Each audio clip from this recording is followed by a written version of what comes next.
sur la Terre, il y a quand même deux pays qui n'ont pas la constitution. L'Angleterre n'a pas de constitution. Il a colonisé le monde. Nazoyev Sabino. L'Angleterre n'a pas de constitution. Ils ont colonisé le monde entier. Donc, il y a une façon d'utiliser notre méthode sans constitution. Ils ont un parlement. Et puis, vous envoyez Bahati comme une frustration parce qu'ils ont échoué. Ils veulent que Tshisekedi parte, qu'il soit chassé. Quand ils ont vu Trump dire « Mr. President, lève-toi que nous puissions t'honorer », ils étaient morts. Ils ont piqué des crises, dépassés. Il a un problème mental. J'ai appris que l'ambassadeur du Rwanda aux États-Unis, et on veut déjà les chasser. Hein. Vous n'avez pas appris ça? Oui, oui. Il est très, très probable que la semaine prochaine, on lui dira de plier bagages et partir. Quand il plie les bagages, il part là. Son chef, lui, le remplace en prison. J'ai la vidéo du président Tshisekedi pour les Chicago. C'est là, le président Tshisekedi qui est venu, qui a parlé, c'est un discours. Je suis content qu'il soit là-bas, au lieu d'aller à Arusha, s'embrouiller avec quelques vieux inutiles qui veulent sa mort. Donc, c'est bien d'être là-bas, là où il était là. J'apprécie beaucoup. Et il a parlé et c'était bien. Il y avait beaucoup de sénateurs, de congressmen, des choses comme ça. C'est beaucoup mieux. Symboliquement, nous sommes contents pour ça parce que Jesse Jackson avait aussi soutenu Etienne Tshisekedi, son papa. Donc, pour moi, je trouve que c'est déjà bien. Les gens qui veulent sa mort. Et ils ont parlé de là et vous viendrez prendre les minéraux pour vivre dans l'intégration régionale.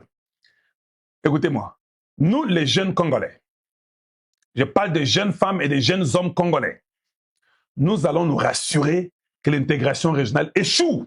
Nous allons seulement collaborer avec les pays qui seront gentils avec nous. Le Rwanda, vous n'aurez même pas une goutte d'eau, une gouttelette d'eau. Non, on va travailler les Américains, on va mettre les entreprises au Congo, on va travailler avec les pays qui sont gentils envers nous.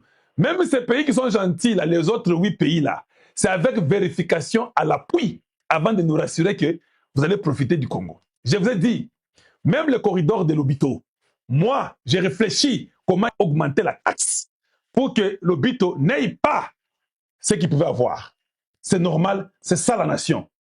Le Congo a été abandonné. Ceux qui toquent dans l'Obito Mikolo, ils ont pour Ariana. Oui, c'est pourquoi nous continuons vers l'Obito. Grâce à Ariane. Mais c'est un truc que nous devons mettre le corridor des bananas. Kagame ne sait pas de quoi il parle. On m'a dit que Kagame est en train de négocier. Après son discours d'hier, là, j'ai causé avec un diplomate qui m'a dit que non, non, non, ils negotiating.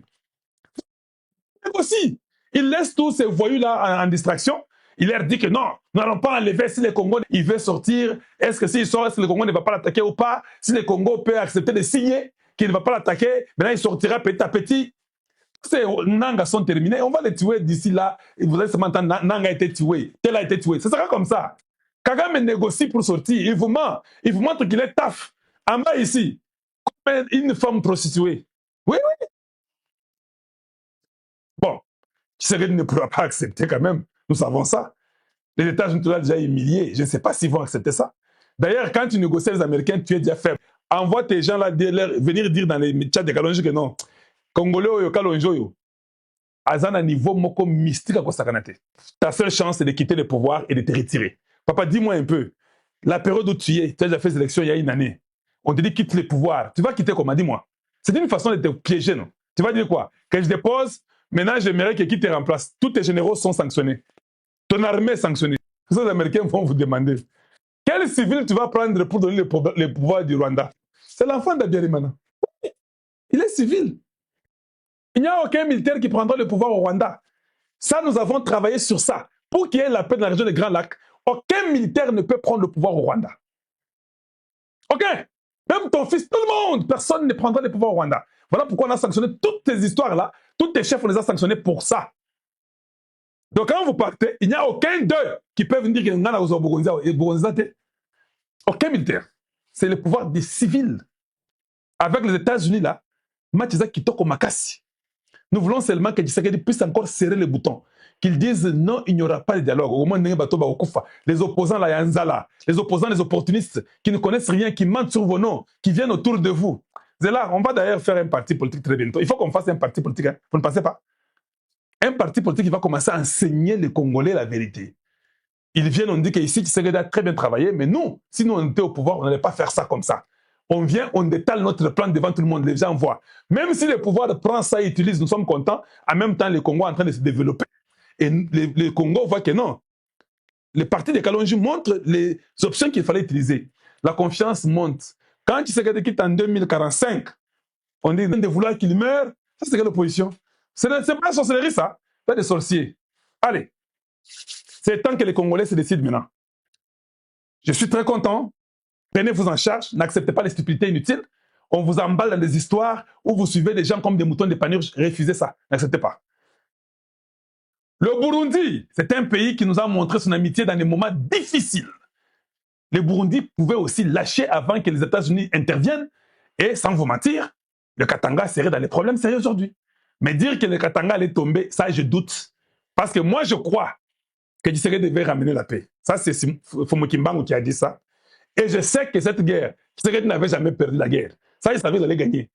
Mais il y a des gens qui ne sont pas intelligents, qui pensent qu'ils peuvent essayer. Ils ont la pression. Chaque jour ici, Kagame, on lui dit, papa, Donald Trump a parlé dans l'avion. Quelqu'un m'a envoyé, mais je n'ai pas suivi. Donald Trump a dit qu'il y a une liste de leaders dans le monde qui sont orgueilleux et qui parlent beaucoup. Ils sont en train de voir comment il faut mettre fin à ces histoires-là. Ils ont dit qu'en Iran, là, ils ont détruit la première classe des leaders. Quand on a remplacé notre de l'Iran, ils ont tout rasé. 70% de l'Iran, il n'y a plus moyen de se battre. Vous connaissez ce qu'on appelle propulseur. Propulseur, c'est ce qui est plus cher. C'est plus que même l'arme.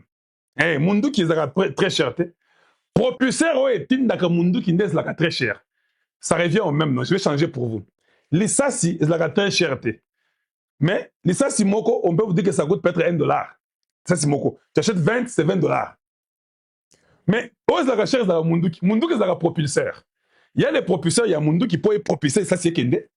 Il y a aussi des propulseurs des missiles, des appareils que vous mettez avec puissance. Quand vous les activez, Nakala, il mettait un truc comme ça de charbon avec le feu va cogner dans le poudre canon, dans la poudre canon, et puis, poudre canon est bêti, mundu qui a des matières qui. Maintenant, ce sont des appareils qu'on appelle propulseurs, avec des boutons, vous maniez et puis vous lancez. 70% des propulseurs iraniens ont été détruits. Chaque fois que l'Iran jetait une bombe, les États-Unis regardaient d'où la bombe venait. Ils cognent là-bas. C'est-à-dire que quand tu tires, parce que quand ça monte et que les missiles américains repèrent d'où c'est venu, la seconde qui suit, les propulseurs est en feu. Les Iraniens sont détruits. Oh non, la Chine donne les informations satellitaires avec la Russie. Donald Trump a dit en tout. Et la Chine donne les informations à l'Iran. Il s'étonne. Il dit que notre armée alors est très très forte. Maintenant, l'Iran sort 8. Il cogne là-bas. Il voit le Koweït, il cogne là-bas. Il surprend même en Irak, il cogne. Ça devient Rondomni Yakanda. Et puis, tant qu'on cogne, il faut Kimambangu, parce que ceux qui va éviter ici, Mundu qui est outil. 2 minutes, on détruit. Vous, maintenant, qui parlez parce que vous n'aimez pas les États-Unis, la haine et l'équipe de Makassi. Oh, vous voyez, l'Iran est en train de faire face. Vous avez montré beaucoup de fausses vidéos montrant qu'il y a 3 sous-marins qui se sont approchés. Même George Bush vient d'arriver. Les porte-avions, George Bush vient d'arriver. On a dit que c'est fini. Donald Trump dit que nous n'avons pas encore commencé. Ah, Donald Trump dit au pays. Il dit que nous n'avons pas encore commencé. On devait d'abord neutraliser ce qu'il fallait neutraliser, mais en tout cas, nous n'avons pas encore commencé. Même les militaires américains qui sont morts, ceux qui combien là, ils sont morts dans un pays autre que l'Iran. Ils ont cogné là-bas dans un camp et puis, qui dit Baba Koufi. Donald Trump a dit que non, nous n'avons pas encore commencé. Tous ces bateaux-là, maintenant, se sont rapprochés de l'Iran. Hey, papa, vous savez, je comprends dans les quartiers, on a la compassion des faibles. Quand tu vois quelqu'un, on tape beaucoup, tu as quand même la compassion. Pourquoi on le tape? C'est papa ici, pourquoi on le tape tout le monde comme ça? Alors il faut avoir Kandé, papa, on a zobé, je comprends. J'ai le cœur comme vous.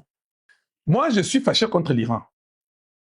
Parce que j'avais trouvé que l'Iran n'était pas intelligent. Voilà pourquoi j'étais fâché.